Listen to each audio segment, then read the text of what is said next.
We have got to recognize the cards that have been dealt, and we have got to meet fire with fire.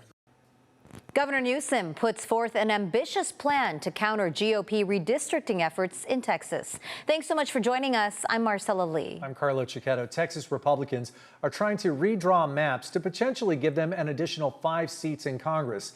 Newsom wants to respond by having state lawmakers redraw maps here in California to favor Democrats. Today he announced he wants to put the issue before voters in a special election this November.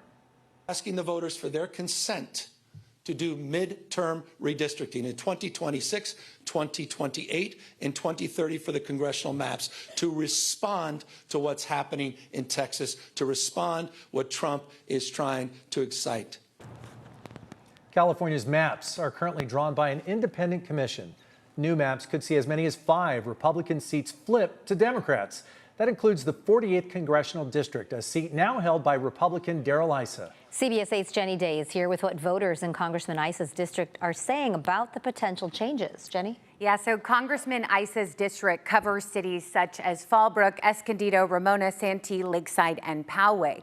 But in a move to redraw district lines, some red cities could turn blue. We could get a look at these new maps as early as tomorrow.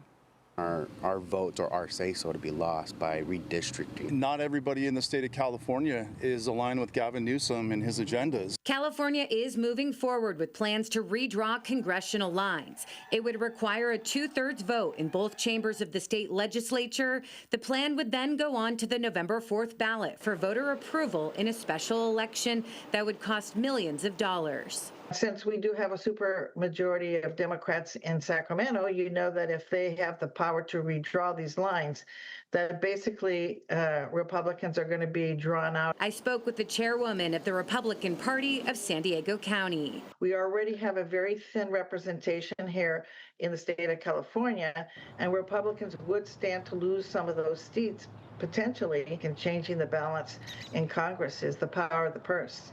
The National Republican Congressional Committee spokesperson says it would silence some California voters. You put like a small rural town, which normally would be in a conservative district and probably would vote a Republican, you draw it into an urban city, and now all of a sudden they're overwhelmed and outnumbered by the urban city. So now they all of a sudden became blue. Currently in California, an independent redistricting commission looks at the lines every 10 years after the census.